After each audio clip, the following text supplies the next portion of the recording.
الحمد للہ وکفى وسلام علی عبادہ الذین اصطفى اما بعد اعوذ باللہ من الشیطان الرجیم بسم اللہ الرحمن الرحیم ولا تجعل فی قلوبنا غلا للذین آمنوا سبحان ربک رب العزۃ عما یصفون وسلام علی المرسلین والحمد للہ رب العالمین اللہم صلی علی سیدنا محمد وعلی آل سیدنا محمد وبارک وسلم۔ انسان کا دل اللہ رب العزت کا گھر ہے، قلب عبد اللہ عرش اللہ ہے۔ جس طرح ہر انسان اپنے گھر کو صاف ستھرا دیکھنا پسند کرتا ہے، اللہ تعالیٰ مالک الملک ہیں، احکم الحاکمین ہیں، وہ بھی اپنے دل کو، اپنے گھر کو صاف دیکھنا پسند فرماتے ہیں۔ اس لیے ہمیں اس بات کا حکم دیا گیا کہ ہم اپنے دل کو صاف رکھیں۔ اس دل پر جو گناہوں کے دھبے لگ جاتے ہیں، دل میں جو نفرتیں ہوتی ہیں، دوسروں کے بارے میں کینہ ہوتا ہے، حسد ہوتا ہے، شہوت، غضب، یہ سب بیماریاں ہیں۔ تو اللہ تعالیٰ چاہتے ہیں کہ تم اس کا علاج کرواؤ تاکہ تمہارا دل قلب سلیم بن جائے، قلب سقیم نہ بنے۔ آج ہمارے دل میں بیماریاں بھری ہوئی ہیں، یہ قلب سقیم ہے۔ اور گناہوں کے دبوں کی کیا بات کہ دل ہمہ داغ داغ شو پمبا کجا کجا نے ہم، دل تو سارا ہی داغ داغ بن گیا، مرہم کہاں کہاں اس پر رکھیں۔ اس دل کا کام ہم نے اتنا خراب کر لیا۔ یہ تو جب انسان بنتا ہے یا بناتا ہے تب پتہ پاتا ہے، پہلے احساس نہیں ہوتا کہ بننا کتنا مشکل کام ہے۔ جب محنت کرتا ہے تب سمجھ میں بات آتی ہے کہ یہ کام آسان نہیں ہے، مشکل کام ہے۔ مصحفی ہم تو سمجھتے تھے کہ ہوگا کوئی زخم، مصحفی ہم تو سمجھتے تھے کہ ہوگا کوئی زخم، تیرے دل میں تو بہت کام رفو کا نکلا۔ یہ تو جب پیوند کاری شروع کرتے ہیں نا، سمجھ تب لگتی ہے کہ ہم نے دل پہ کہاں کہاں زخم لگا لیے۔ تو اس لیے اس دل کی صفائی کرنا یہ ہمارے اوپر لازم ہے۔ یہاں ایک سوال پیدا ہوتا ہے کہ جب دل اللہ کا گھر ہے، اللہ تعالیٰ خود اپنا گھر کیوں نہیں صاف کروا دیتے؟ ایک اشکال پیش آتا ہے۔ تو بھئی دنیا میں دستور یہ ہے کہ جو مالک ہوتا ہے وہ کرایہ دار کو جب گھر کرائے پہ دیتا ہے تو ذمہ لگاتا ہے میرے گھر کو صاف رکھنا۔ تو گھر کو صاف رکھنا کرایہ دار کی ذمہ داری ہوتی ہے، اور اگر وہ صاف نہ رکھے تو مالک اس کو کئی دفعہ کرائے پہ دینا ہی بند کر دیتا ہے، نکل جاؤ نکال دیتا ہے۔ اس دنیا میں یہ دل ہمارے اختیار میں ہے، تو اللہ تعالیٰ نے ہمارے ہی ذمہ ڈال دیا کہ میرے گھر کو صاف رکھنا بھی تمہاری ذمہ داری ہے۔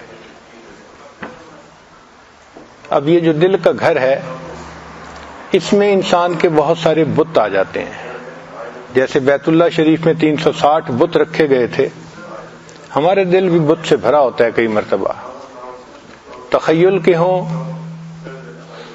یا نفسانی شیطانی محبتوں کے ہوں، یہ سب کے سب بت ہوتے ہیں۔ کہیں دنیا کا بت ہے، کہیں کسی عورت کا بت ہے۔ اب ان بتوں سے اس گھر کو خالی کرنا، دیکھیں اللہ تعالیٰ نے اپنے بیت اللہ کو خالی کروایا نا بتوں سے، اپنے محبوب صلی اللہ علیہ وسلم کے ذریعے سے۔ ایسی ان کی مدد فرمائی کہ 10 سال کے قلیل عرصے میں ہجرت کے بعد پھر ان کو دوبارہ واپس پہنچا دیا۔ اور نبی علیہ السلام نے فرمایا الحمدللہ وحدہ نصر عبدہ وحدم الاحزاب وحدہ۔ اس ایک اللہ نے سب گروہوں کو شکست عطا فرمائی، اس نے اپنے بندے کی مدد فرمائی۔ تو ہمارے اوپر بھی لازم ہے کہ ہم بھی اس اندر کے بیت اللہ کو بتوں سے پاک کرنے کے لیے اللہ سے مدد مانگے، اور اللہ مدد فرماتے ہیں۔ اگر کوئی مخلص ہو کے کوشش کرے، اللہ تعالیٰ مدد کرتے ہیں۔ چنانچہ چند کاموں میں اللہ تعالیٰ کی مدد لازمی ہوتی ہے۔ کوئی بندہ مسجد بنانے کی نیت کر لے اخلاص کے ساتھ، اللہ تعالیٰ اس میں اس کی مدد فرماتے ہیں، اس کو لیٹ ڈاؤن نہیں ہونے دیتے۔ بیٹی کا رشتہ، اگر کوئی نیت کر لے کہ میں نے بیٹی کی شادی کرنی ہے، اسباب بے شک نہ ہوں، اللہ تعالی ہمیشہ بیٹی کو عزتوں سے رخصت کروائیں گے. کبھی نہیں ہوتا کہ انسان کو ذلت اٹھانی پڑے اس کام میں. اور تیسرا، جب انسان توبہ کرتا ہے اس میں اللہ کی مدد لازم ہو جاتی ہے. تو ہم اللہ تعالیٰ سے مدد مانگیں اور اپنے اس دل کو صاف کرنے کی محنت کریں، کوشش کریں. دیکھیں بیت اللہ پر ابرہا حملہ کرنے آیا تھا ہاتھیوں کا لشکر لے کر، تو اس وقت اس کی حفاظت اللہ تعالیٰ نے خود کی تھی. چنانچہ ابرہا کے سپاہیوں نے عبد المطلب کے کچھ اونٹ تھے ان کو پکڑ لیا تھا. تو حضرت عبد المطلب نے پیغام بھیجا کہ میں آپ سے بات کرنے آنا چاہتا ہوں. وہ بادشاہ تھا، اس نے کہا ٹھیک ہے، یہ یہاں کے بڑے ہیں تو میرے ساتھ بات کرنے آئیں گے تو یہ اپنا یہ گھر خود ہی میرے حوالے کر دیں گے. تو اس نے بلا لیا. حضرت عبد المطلب نے جا کر کہا کہ آپ کے فوجیوں نے میرے اونٹ پکڑے ہیں، وہ آپ مجھے واپس کر دیں. وہ بڑا حیران ہوا، یہ قوم کے سردار ہیں، انہوں نے کوئی بات ہی نہیں کی کہ میں آیا کس لیے ہوں. اس نے کہا کہ آپ نے بیت اللہ کے بارے میں تو کوئی بات نہیں کی. انہوں نے کہا دیکھیں اونٹ میرے تھے، میں اس کا مالک تھا، ان کی فکر میرے ذمہ تھی. یہ جو بیت اللہ ہے یہ اللہ کا گھر ہے، اب جو مالک ہے وہ خود فکر کرے گا، مجھے اس کی فکر نہیں ہے. چنانچہ پھر اللہ تعالیٰ نے خود بیت اللہ کی حفاظت فرمائی. ہاتھیوں کے لشکر کو اللہ تعالیٰ نے ابابیلوں سے تہس نہس کروا دیا، کھائے ہوئے بھوسے کی طرح بنوا دیا. اب یہاں پر مفسرین نے عجیب نقطے لکھے ہیں کہ اللہ تعالیٰ نے ابرہا کے لشکر کو پرندوں سے کیوں ہلاک کروایا. وہ چاہتے تو زمین کو حکم دیتے، زمین پھٹ جاتی، پورا لشکر ہی اندر ادھر جاتا. وہ چاہتے ان پر کوئی تیز آندھی بھیج دیتے قوم عاد کی طرح، اور وہ ان کو اڑا کے ہی لے جاتی. بجلی گر جاتی جیسے بنی اسرائیل پر گری تھی. تو کوئی بھی صورت ہو سکتی تھی، لیکن یہاں معاملہ مختلف، چھوٹے چھوٹے پرندوں کو حکم دیا گیا. تو مفسرین نے اس کے جواب دیے کہ اصل وجہ یہ تھی کہ ابرہا جانوروں میں سے سب سے زیادہ قوی جانور کو لے کر آیا تھا. ہاتھی بہت قوی جانور ہے، اتنی طاقت ہوتی ہے اس میں، اللہ اکبر کبیرہ، آپ اس کا اندازہ بھی شاید نہیں لگا سکیں گے. ہم نے ایک مرتبہ دیکھا ایک اتنا موٹا درخت تھا، تو ہاتھی نے اپنی سونڈ اس کے یعنی سٹیم کے اندر نیچے ڈالی اور اس کو جھٹکا دیا تو اس کے اوپر کی شاخیں 2-2 میٹر ہل رہی تھیں. حالانکہ نیچے سے پکڑ کے جو زمین کے قریب ہے حصہ، اس کو ہلانا کتنا مشکل کام ہوتا ہے، اور اونچا درخت تھا. تو ہاتھی آیا اور اس نے اپنی سونڈ ڈالی اور سونڈ ڈال کے اس نے جو ایسے جھٹکا دیا، وہ پورا اتنا بڑا درخت ایسے ہل رہا تھا کہ اس کی اوپر کی شاخیں 2-2 میٹر ہل رہی تھیں. اس کا پھل وہ کھانا چاہتا تھا، ہلا رہا تھا اس کو. تو ہمیں اس دن اندازہ ہوا کہ واقعی ہاتھی کی طاقت بہت زیادہ ہوتی ہے. اور ایک مرتبہ ہمیں اور تجربہ ہوا. ہمارے ایک قریبی ساتھی تھے، وہ ہمیں نیو یارک سے واشنگٹن لے جا رہے تھے. گاڑی میں بچے بھی تھے. اللہ کی شان کے ایک جگہ سے گزرتے ہوئے وہ کہنے لگے کہ حضرت ایک ایسے وقت میں ہم یہاں سے گزر رہے ہیں کہ اگر میں ایگزٹ لیں گا نا تو 2 منٹ میں ہم ایک گیم پارک ہے وہاں پہنچ جائیں گے، اور اس وقت وہاں پر کوئی جانوروں کا شو ہوتا ہے تو ہم بچوں کو وہ دکھا سکتے ہیں. جب انہوں نے کہا تو میں نے آگے سے شعر پڑھا، مرغ دل را گلشنے بہتر ز کوئے یار نیست، طالب دیدار را ذوق گل و گلزار نیست. اب وہ تو سمجھ گئے کہ بھئی نہیں چاہتے، لیکن بچے چھوٹے تھے دونوں، حبیب اللہ سیف اللہ، یہ ساتھ بیٹھے تھے. اب سیف اللہ صاحب ذرا میرے قریب ہوئے، کان میں پوچھنے لگے، ابو جی انہوں نے جو آپ سے پوچھے آپ نے کیا جواب دیا ہے؟ میں نے کہا بیٹا میں نے کہا ہے کہ ہم سیدھا چلتے ہیں. کہنے لگے ابو جی جانور ہی دیکھنے ہیں نا، تو اس میں تو کوئی رکاوٹ نہیں، موقع ہے اور ہم قریب بھی پہنچے ہوئے ہیں، کوئی سفر کر کے جا تو نہیں رہے کہیں. تو بچوں کی یعنی ان کو اصرار کو دیکھ کے میں نے کہہ دیا ٹھیک ہے پھر روک لو. اور واقعی جیسے کہا اس کے 1 منٹ کے بعد وہ ایگزٹ آ گیا، اور ایگزٹ کے بالکل ساتھ ہی وہ گیم جو پارک تھا اس کا مین گیٹ تھا. وہ ہمیں مین گیٹ سے اندر لے گئے تو ہم نے وہاں ایک عجیب منظر دیکھا.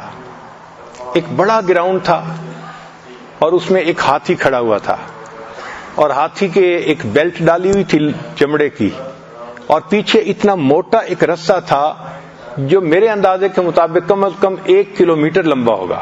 اتنا لمبا رسہ تھا. ان کا ایونٹ یہ تھا کہ جتنے لوگ وہ گیم پارک دیکھنے کے لیے آتے تھے، جب گیم پارک بند ہونے لگتا تھا تو وہ ہاتھی کے ساتھ رسہ کشی کرواتے تھے. چنانچہ وہ سارے لوگ اس رسے کو پکڑ کے کھڑے ہیں، مرد اور عورتیں انگریز. ایسے لگتا تھا جیسے تنکے کے ساتھ چھوٹی چھوٹی چیونٹیاں لپٹی ہوئی ہوتی ہیں نا، تو ایسے لگ رہا تھا. ہم دیکھ کے حیران ہوئے.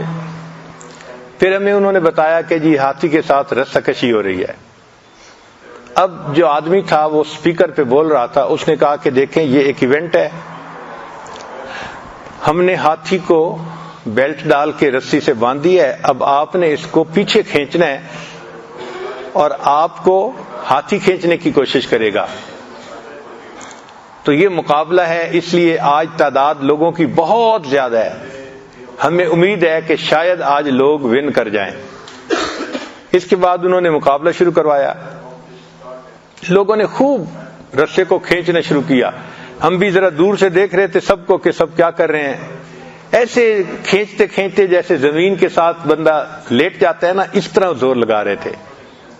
ہاتھی 1 قدم پیچھے آیا، پھر دوسرا قدم پیچھے آیا، پھر تیسرا قدم، پھر چوتھا قدم، 12 قدم پیچھے آیا. جب 12 قدم پیچھے آیا تو اس بندے نے اسپیکر پہ پھر اعلان کیا کہ جو لائن ہے نا اس میں 1 سٹیپ باقی رہ گیا ہے. اگر آپ لوگ ہاتھی کو 1 سٹیپ پیچھے کھینچ لیں تو تاریخ میں پہلی مرتبہ یہ مجمع ہاتھی سے ون کر جائے گا. اس نے ان کو ترغیب دلائی اور کہا کہ زور لگائیں اور ہاتھی کو کھینچ لیں. چنانچہ وہ جتنے لوگ تھے، شاید 1000 سے کوئی زیادہ ہی ہوں گے، سب نے خوب زور لگایا. جب فل زور لگا رہے تھے ہاتھی نے چلنا شروع کیا اور سب کو گھسیٹ کے لے کے چلے. اس دن ہمیں احساس ہوا یا اللہ، ہاتھی کے اندر کتنی طاقت ہوتی ہے. 1000 مرد اور عورت کو ایسے گھسیٹ لیا اس نے جیسے کوئی چیز ہی نہیں تھی. تو اصل میں انہوں نے اس کو ٹرین ہی ایسے کیا تھا کہ تم نے 12 قدم پیچھے ہٹنا ہے اور 13واں قدم تم نے سب کو گھسیٹ کے لے کے جانا ہے. تو ہاتھی کو اللہ نے بہت طاقت دی ہے، حتیٰ کہ اگر 1-2 شیر بھی اس کے اوپر حملہ کرے نا تو ان کو 5-5 گھنٹے گزر جاتے ہیں، وہ ہاتھی کو زمین پہ نہیں گرا پاتے. 5-5 گھنٹے شیر 2 ایک وقت میں ہمت کرتے ہیں مگر ہاتھی کو نہیں گرا سکتے، اتنی طاقت اللہ نے دی ہے. تو مفسرین نے لکھا کہ چونکہ ہاتھی میں طاقت بہت تھی، جانوروں میں سب سے زیادہ، اس لیے اللہ تعالیٰ نے فرمایا کہ اچھا تم طاقتور جانور کو لے کے آئے ہو، میں جانوروں میں سے جو سب سے کمزور جانور ہے نا، چڑیا، چھوٹا سا پرندہ، میں اس کے مقابلے میں اس کو لاتا ہوں اور کبھی کے مقابلے میں کمزور سے کبھی کو مروا کے دکھاتا ہوں. چنانچہ اللہ تعالیٰ نے ابابیل کو بھیجا کہ پرندوں سے ہاتھیوں کو مروا دو. یہ جواب بھی بہت اچھا ہے، لیکن بعض مفسرین نے اس کا ایک عجیب تحقیقی جواب لکھا ہے. وہ فرماتے ہیں کہ اصل وجہ یہ تھی کہ ابرہہ چلا تھا اللہ تعالیٰ کے گھر کو جو عزت والا تھا مٹانے کے لیے، اور یمن میں ایک ایسا گھر جس کی کوئی عزت نہیں تھی اس کو عزت دلانے کے لیے. تو گویا یہ ترتیب کو الٹنے کے لیے چلا تھا کہ عزت والے گھر کو مٹا دے اور جس کی کوئی عزت نہیں اس کو عزت دلا دے. تو ترتیب کو بدلنے کی نیت سے چلا تھا. تو اللہ تعالیٰ کے ہاں جزا من جنس العمل، جیسا معاملہ ہوتا ہے ویسی اس کی جزا ہوتی ہے. رب کریم نے فرمایا ابرہہ تو میری بنائی ہوئی ترتیب کو بدلنے الٹا کرنے کے لیے چلا ہے، چلیں آج بھی میں بھی ترتیب الٹ دیتا ہوں. عام ترتیب تو یہ ہے انسان صیاد ہوتا ہے، پرندے اس کا صید شکار ہوتے ہیں، مگر آج میں ترتیب یوں بدل رہا ہوں کہ آج صیاد پرندے بنیں گے اور انسان ان کا صید بنے گا. لہذا پرندوں نے کنکریاں پھینکی اور وہ انسانوں کو آ کے لگیں اور اللہ نے ان کو کھائے ہوئے بھوسے کی مانند بنا دیا.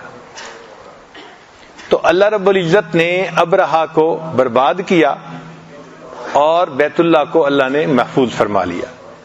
تو علماء نے لکھا ہے کہ یہ ہمارا گھر، یہ بھی اللہ کا گھر ہے، دل ہمارا، اور شیطان ابرہہ کی مثال ہے، اور یہ ابرہہ چاہتا ہے کہ اس گھر پہ یہ قبضہ کر لے. تو اب اللہ نے ہمارے ذمہ لگایا ہے کہ دیکھو بھائی اب میرے گھر کی حفاظت تم نے کرنی ہے.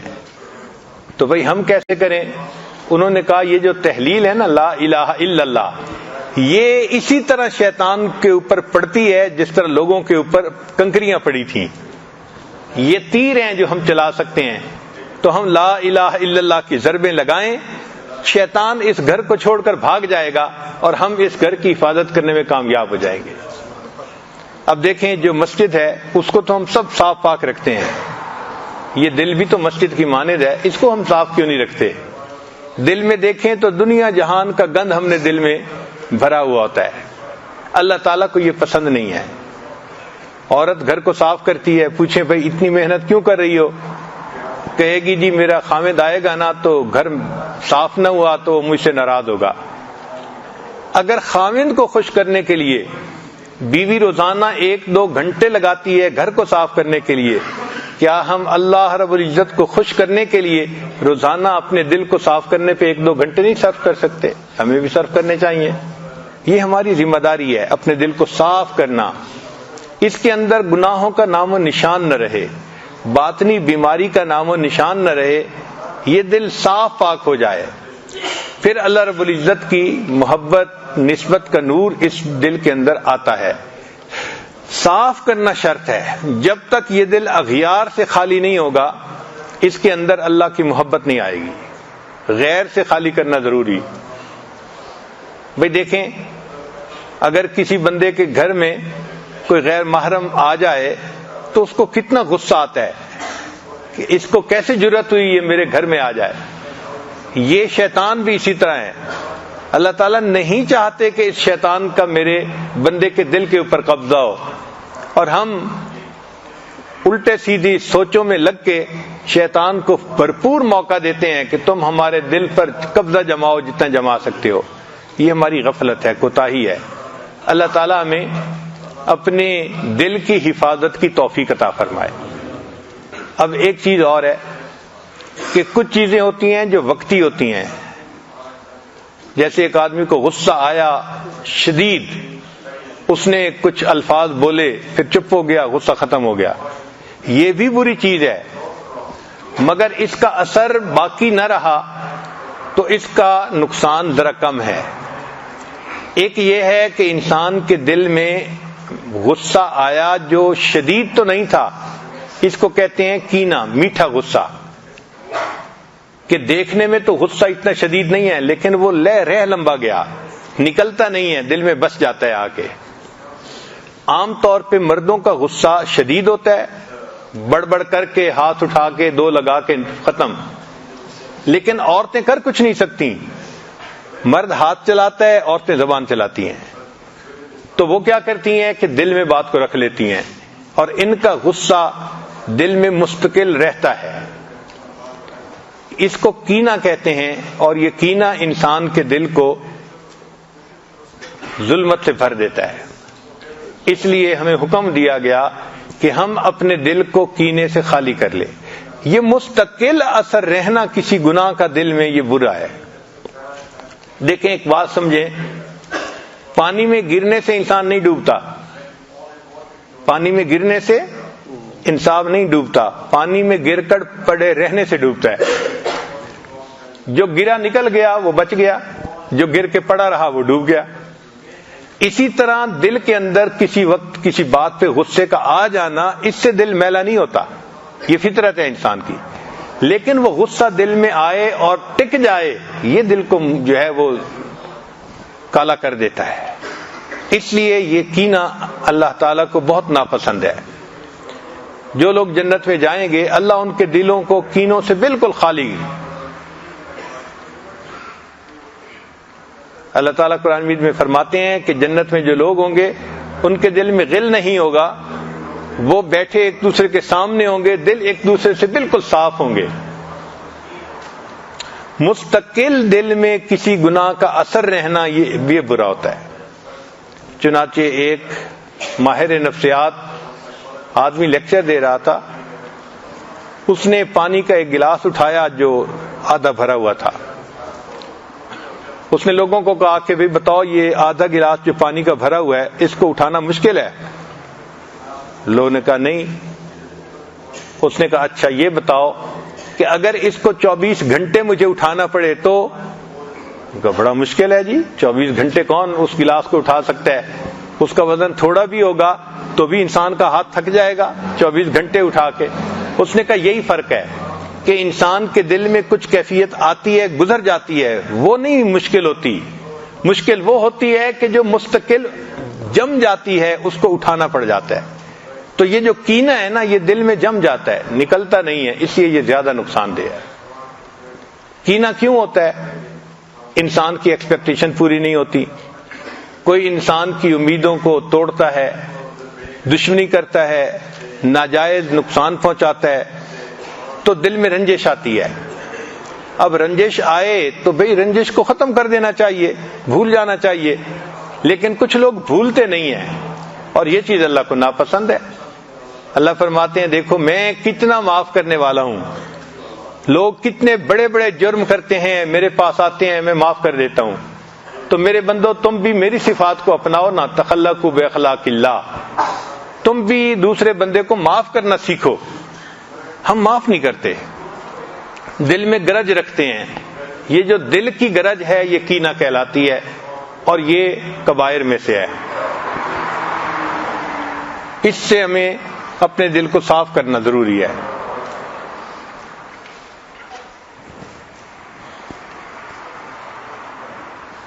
جنتیوں کے بارے میں اللہ فرماتے ہیں وَنَزَعْنَا مَا فِي صُدُورِهِم مِّن غِلٍّ إِخْوَانًا عَلَىٰ سُرُرٍ مُتَقَابِلِينَ، کہ جنت میں تکیے لگے ہوں گے، ایک دوسرے کے سامنے بیٹھے ہوں گے، اور ان کے دلوں سے اللہ نے غل کو نکال دیا ہوگا، دل بالکل صاف شفاف ہوں گے، جیسے شیشے کا برتن چمکتا ہے اس طرح ان کے دل چمک رہے ہوں گے۔ حدیث مبارکہ ہے قیل رسول اللہ صلی اللہ علیہ وسلم، نبی علیہ الصلوۃ والسلام سے پوچھا گیا ای الناس افضل، انسانوں میں افضل بندہ کون سا ہے، مرتبے میں اعلیٰ بندہ، افضل بندہ کون ہے؟ قال کل مخموم القلب صدوق اللسان، کہ مخموم القلب اور صدوق اللسان۔ پوچھنے والوں نے پھر پوچھا قالوا صدوق اللسان نعرفہ، اے اللہ کے وسلم زبان سے سچ بولنے والا وہ تو ہمیں سمجھ آ رہی ہے کہ کون ہوتا ہے، یہ مخموم القلب کیا ہے؟ فما مخموم القلب؟ قال، نبی علیہ السلام نے فرمایا هو التقی النقی لا اسم فیہ ولا بغی ولا غل ولا حسد، یہ وہ بندہ ہوتا ہے کہ جس کے اندر جس کا دل بالکل صاف پاک ہوتا ہے، نہ اس میں کوئی حسد ہوتا ہے، نہ کوئی بغض ہوتا ہے، اور نہ اس میں گناہ کا کوئی اثر ہوتا ہے، ایسے دل کو مخموم القلب کہتے ہیں۔ یہ بندہ جو ہے اس کے دل کو مخموم القلب کہا جائے گا۔ تو نبی علیہ الصلوۃ والسلام نے ایسے بندے کو پسند فرمایا کہ جس کے دل میں گناہوں کا اثر نہ رہے، کیا بھی تو توبہ کر کے دھو لے اپنے دل کو صاف رکھے، اور اگر اس قسم کی چیز ہے کہ کسی کے بارے میں دل کے اندر بوجھ آ گیا تو اس کو بھی ختم کرے۔ یہ اللہ کی رحمت ہوتی ہے کہ اللہ تعالیٰ ایسا دل دے دے کہ بندہ دوسرے کو جلدی معاف کر دے۔ یہ صفت بچوں میں ہوتی ہے، آپ دیکھیں تھوڑی دیر کھیلیں گے ایک دوسرے کے ساتھ، جھگڑ پڑیں گے، خوب مارے پیٹیں گے، روئیں گے، اور مار پیٹ سے ان کے جو بڑے ہوں گے نا آپس میں ان کے جھگڑے ہو جائیں گے، اور تھوڑی دیر کے بعد وہی بچے پھر آپس میں کھیل رہے ہوں گے۔ تو اللہ نے اس کی میموری ان کی ایسی بنا دی ہے کہ بس تھوڑی دیر بات رہتی ہے، تھوڑی دیر کے بعد بھول جاتی ہے۔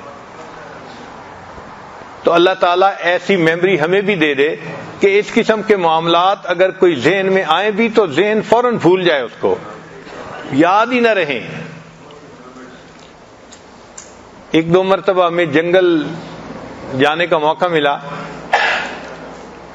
تو ہم نے دیکھا کہ یہ جو ہرن ہے امپالا، یہ بیچارے رات کو بیٹھے ہوتے ہیں اور اچانک کہیں سے شیر آ کے حملہ کرتا ہے اور کسی ایک کو کاٹ کے کھا لیتا ہے. تو مستقل میرے ذہن میں ایک سوال رہتا تھا کہ یہ بیچارے تو رات کو آرام کی نیند سو بھی نہیں سکتے ہوں گے، ہر وقت خوف. اور واقعی وہ کئی دفعہ تو بیٹھ کے نہیں سوتے، کھڑے ہو کے سوتے ہیں تاکہ اگر کوئی خطرہ محسوس ہو تو جلدی بھاگ سکیں. تو میں ہمیشہ سوچتا تھا یا اللہ آپ نے ہم پر کتنا احسان فرمایا کہ ہم بستروں پر کتنی مزے کی نیند لیٹ کے سوتے ہیں. کوئی خطرہ ہوتا ہے ہمیں کہ اٹھ کے بھاگیں؟ نہیں ہوتا. ہم پرسکون نیند سوتے ہیں. ان جانوروں کی نیند کیسی ہے کہ یہ کھڑے بھی ہیں اور ڈر بھی ہے کہ کہیں سے کوئی شیر نہ آ جائے چھپ کے اور ہماری تو جان کا خطرہ. تو ان کی تو نیند ہی نہیں پوری ہوتی ہوگی. 1 سال تقریباً یہ خیال ذہن میں بار بار آتا رہا کہ ان بیچاروں کی نیند کیسے پوری ہوتی ہوگی. پھر ایک دفعہ ایک گائیڈ تھا جو تجربہ کار تھا، جانوروں کے بارے میں بہت جانتا تھا، اس سے میں نے یہ کویسچن پوچھا کہ بھئی ان کی نیند کیسے ہو سکتی ہے جبکہ ان کو ہر وقت جان کا خطرہ کہ بھئی کسی وقت بھی شیر آ سکتا ہے قریب سے. اس نے کہا کہ جی اللہ تعالیٰ کی شان ہے کہ اللہ تعالیٰ نے اس کی میموری کا جو ٹائم ہے نا وہ 10 منٹ بنایا ہے. اگر شیر حملہ بھی کر دے تو ان کے ذہن میں شیر کا خطرہ آ جاتا ہے، ایگزیکٹ 10 منٹ کے اندر وہ واش ہو جاتا ہے. یہ پھر نارمل ہو جاتے ہیں، اس کو بھول جاتے ہیں، پھر نارمل زندگی گزارتے ہیں. تو اللہ رب العزت نے کرم کیا کہ ان کی میموری کو واش کر دیتے ہیں اللہ تعالیٰ. اللہ کرے کہ ہمارے دل کی بھی کیفیت ایسی ہو جائے، اول تو اس میں کینہ حسد آئے نہیں، اور آئے تو یہ دھل جائے فوراً. بچوں کی طرح ہماری کیفیت ہو کہ بس ہم فوراً بات کو بھول جایا کریں. یہ جو ہوتا ہے نا دل میں دشمنی کو بٹھا لینا، بغض اناد اس کو بٹھا لینا اور پوری زندگی دل میں اس کی مخالفت رکھ لینا، یہ اللہ کو ناپسند ہے. ایسا دل اللہ کو پسند نہیں ہے. اس کو کینہ کہتے ہیں اور یہ انسان کے جہنم میں جانے کا سبب ہے. چنانچہ ایک حدیث مبارکہ ہے، ذرا توجہ سے سنیے. سوموار اور جمعرات کو روزہ رکھنا حدیث میں اس کا تذکرہ آیا ہے. وجہ کیا ہے کہ سوموار اور جمعرات کو اللہ تعالیٰ جنت کے دروازے کھولتے ہیں. تو فرمایا کہ بندے روزہ رکھیں گے، افطاری میں دعا مانگیں گے تو جنت کے دروازے تو ہم نے کھولے ہی ہوں گے، ہم ان کے لیے جنت کے فیصلے کر دیں گے. چنانچہ فرمایا تفتح ابواب الجنت یوم الاثنین و یوم الخمیس، سوموار اور جمعرات کو جنت کے دروازوں کو کھول دیا جاتا ہے. فیغفر لکل عبد لا یشرک باللہ شیئا، اور اس دن ہر بندے کو بخش دیا جاتا ہے جو شرک نہیں کرتا. شرک نہ کرنے سے کیا مراد؟ کہ بتوں کی پرش کرنے والا مشرک ہو یا نفس کی پوجا کرنے والا مشرک ہو، شرک جلی یا شرک خفی، کوئی شرک کرنے والا جو مشرک ہوگا اس کی مغفرت نہیں ہوگی، اور جو شرک سے پاک بندہ ہوگا اللہ ہر اس بندے کی مغفرت کر دیتے ہیں. الا رجلا، سوائے اس بندے کے کانت بینہ و بین اخیہ شحناء، جس بندے اور اس کے کسی بھائی کے درمیان آپس میں شکر رنجی ہوتی ہے، ان دونوں کی اللہ مغفرت نہیں کرتے. فیقال انذروا ہذین حتی یصطلحا، اللہ فرماتے ہیں انذروا، ذرا اس کو موقوف کر دو، ڈیفر کر دو، ڈیلے کر دو ان کے فیصلے کو جب تک یہ آپس میں صلح نہیں کر لیتے. تو جب تک وہ بندے آپس میں صلح نہیں کر لیتے اللہ ان کے جنت میں جانے کا فیصلہ ہی نہیں فرماتے. اس لیے حدیث پاک میں ہے کہ شب قدر میں اللہ تعالیٰ سب کی مغفرت فرما دیتے ہیں سوائے چند بندوں کے. اب ذرا سوچئے کہ شب قدر میں جب اللہ کی رحمتیں اتنے جوش میں ہوتی ہیں، اس وقت بھی اگر کسی بندے کی بخشش نہ ہو تو وہ کتنا کم نصیب بندہ ہے. تو کس کی بخشش نہیں ہوتی؟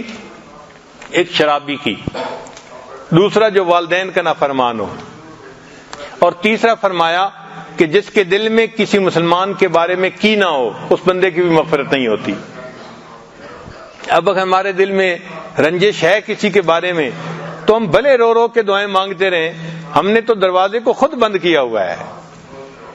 اس لیے اپنے دل کو ان تمام چیزوں سے صاف کر لینا یہ انسان کے لیے ضروری ہے. نبی اسلام نے فرمایا دب الیکم داء الامم، کہ میں تمہیں جو امتوں کی جو بیماری ہے نا، جو آہستہ آہستہ چل کے آتی ہے، دبا دابا، چلنے والا جانور جو ہوتا ہے آہستہ آہستہ چلنے والا، یہ وہ بیماری ہے جو آہستہ آہستہ قوموں کے دلوں میں آ جاتی ہے. فرمایا میں تمہیں اس کی نشاندہی کر دوں.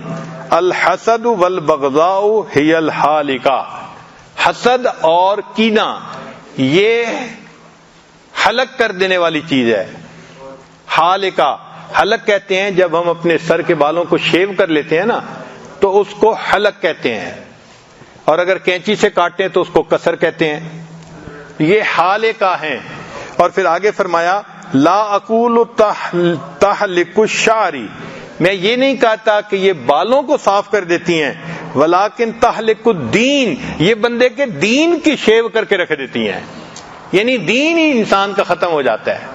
جیسے سر کے بال نہیں رہتے شیو کرنے کے بعد، جس کے دل میں کینہ آ جائے اس بندے کا دین ہی باقی نہیں بچتا.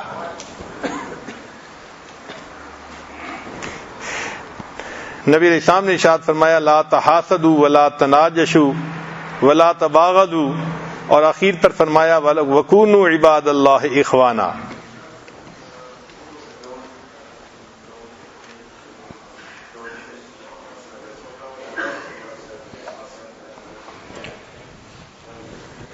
اسی لیے جو غصے والے مرد ہوتے ہیں اور بات بات پہ بچوں کو ڈانٹتے ہیں، بیوی کو ڈانٹتے ہیں، تو تجربہ یہ ہے کہ بیوی بچوں کے دل میں اس کے بارے میں کینہ آ جاتا ہے. یہ فطری چیز ہے. کثرت العتاب توجب البغضاء، زیادہ غصہ کرنا اس سے لوگوں کے دل میں بغض آ جاتا ہے.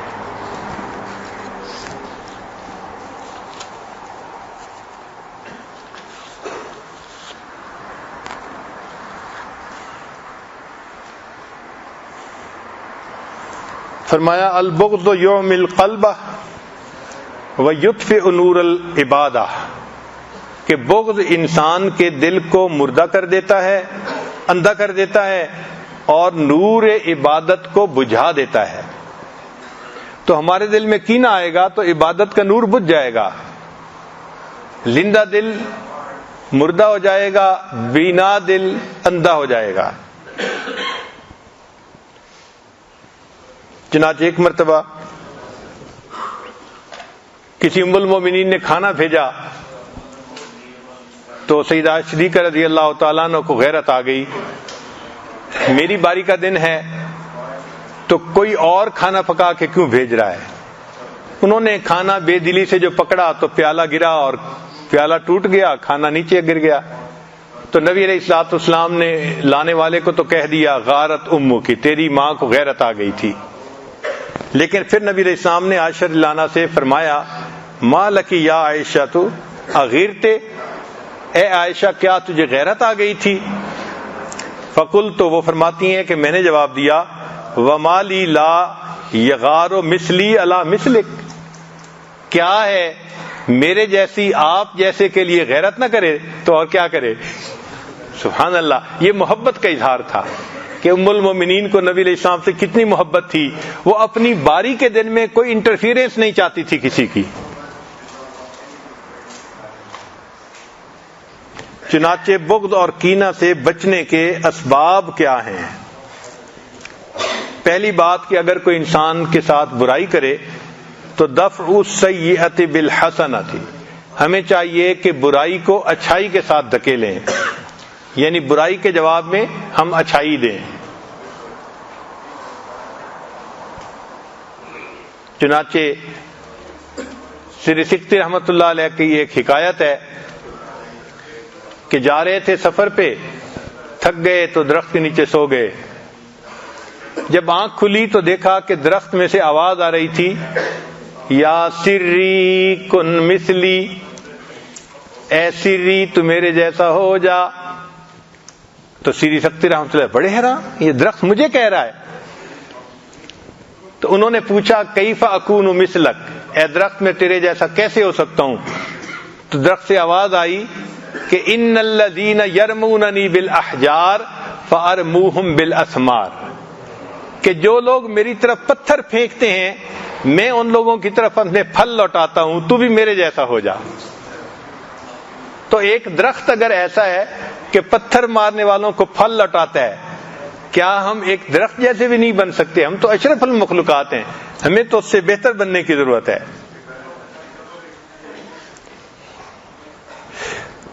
دوسرا، ایمان کا جو نور ہوتا ہے وہ بغض کو ختم کر دیتا ہے۔ تیسرا، علم نافع جو ہوتا ہے اس کا نور بغض کو ختم کر دیتا ہے۔ چوتھا، ترک فضول النظر والکلام، فضول نظر کو کنٹرول کر لینا اور فضول کلامی سے کنٹرول کر لینا، اس سے بھی انسان کا بغض ختم ہو جاتا ہے۔ اور انسان کو چاہیے کہ دین کے معاملے میں اپنے سے اوپر والوں کو دیکھے اور دنیا کے معاملے میں اپنے سے نیچے والوں کو دیکھے۔ آج ہمارا معاملہ الٹ ہے، ہم دنیا کے معاملے میں اپنے سے اوپر والوں کو دیکھتے ہیں اور دین کے معاملے میں اپنے سے نیچے والوں کو۔ چنانچہ ہمیں اللہ تعالیٰ نے جتنا کچھ دیا ہو ہم کہتے ہیں جی فلاں کو تو اتنا اس سے بھی زیادہ دیا ہے، ان کی مثالیں دیتے ہیں، اور جہاں دین کا معاملہ آتا ہے وہاں اپنے سے نیچے والوں کو۔ کوئی خاوند بیوی کو کہہ دے کہ آپ نے نماز میں کیوں سستی کی، پڑھ لیتی، کہے گی اپنی بہن کو تو جا کے بتا، وہ بھی تو نہیں پڑھتی نماز۔ اپنے سے نیچے والوں پر نظر۔ تو اچھا انسان وہ ہوتا ہے جو دین میں اوپر والے پہ نظر رکھے، دنیا میں اپنے سے نیچے والے پہ۔ پھر جس بندے کو اللہ پہ اعتماد ہوتا ہے اس کے دل سے بغض جلدی ختم ہو جاتا ہے۔ پھر نویں چیز، افشاء السلام، جن لوگوں کو سلام کرنے کی عادت ہوتی ہے، کثرت سے سلام کرتے ہیں، ان کے بھی بارے میں لوگوں کے دلوں میں بغض کم ہوتا ہے۔ پھر الہدیۃ تجلب المحبہ، یہ جو ہدیہ پیش کرنا ہوتا ہے نا، ہدیہ تحفہ پیش کرنا، یہ سنت عمل ہے، اس سے دلوں میں محبت آتی ہے۔ نبی علیہ السلام نے فرمایا تہادو تہابو، تم ہدیے دو، اس سے دلوں میں محبتیں پیدا ہوں گی۔ اور الصدقۃ والاحسان، اللہ کے راستے میں صدقہ دینے سے بھی انسان کے دل سے بغض اور کینہ ختم ہو جاتا ہے، کیونکہ بغض اور کینہ اللہ کا عذاب ہے، اور صدقہ دینے سے عذاب ٹلتا ہے، عذاب سے نجات ہو جاتی ہے۔ اللہ تعالیٰ پھر بندے کے دل کو صاف کر دیتے ہیں، کینہ وغیرہ نکال دیتے ہیں۔ چنانچہ فرمایا المؤمن الذی یخالط الناس ویصبر علی اذاہم، وہ بندہ جو لوگوں کے ساتھ میل جول کرے اور ان کی ایذا پر صبر کرے، اعظم اجرا من المؤمن الذی لا یخالط الناس ولا یصبر علی اذاہم، وہ اس بندے سے زیادہ اجر پاتا ہے جو نہ لوگوں سے ملتا ہے نہ ان کی ایذا پہ صبر کرتا ہے۔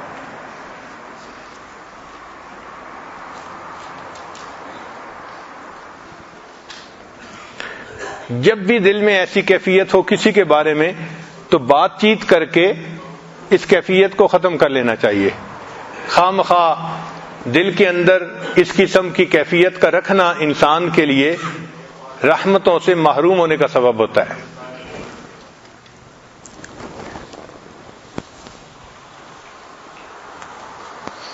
فارسی کا شعر ہے، کفر است در طریقت ما کینہ داشتن، کہ ہماری طریقت کے اندر دل میں کینہ رکھنا یہ کفر ہے۔ آئین ماست سینہ چوں آئینہ داستن، میرا آئین یہ ہے کہ سینے کو آئینے کی طرح چمکا دینا چاہیے، سینے پہ گناہوں کے دبے نہیں ہونے چاہیے، ایسی بیماریاں نہیں ہونی چاہیے۔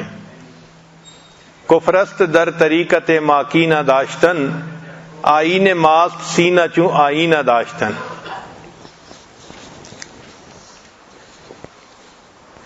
چنانچہ کینہ کہتے ہیں کہ کوئی بندہ بدلہ تو نہ لے سکے اور دل میں کسی کے بارے میں غصہ رکھ لے، بغض رکھ لے، اس کو کینہ کہتے ہیں۔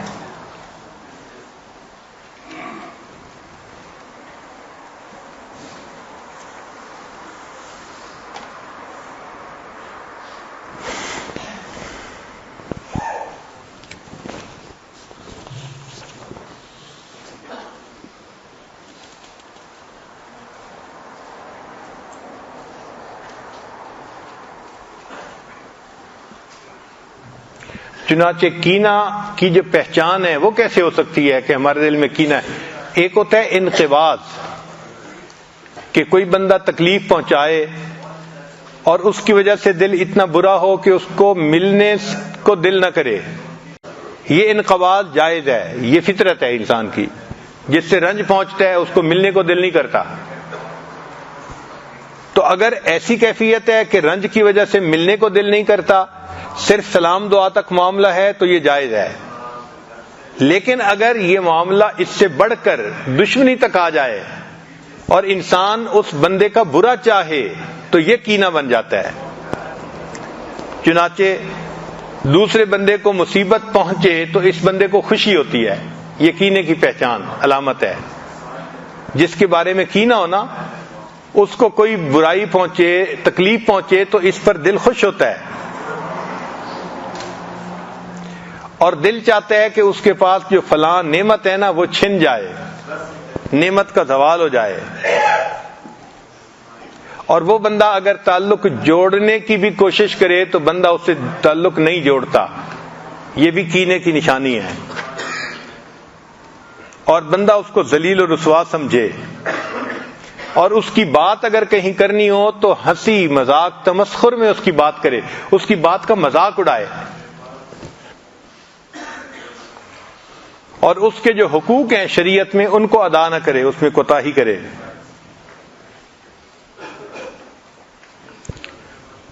چنانچہ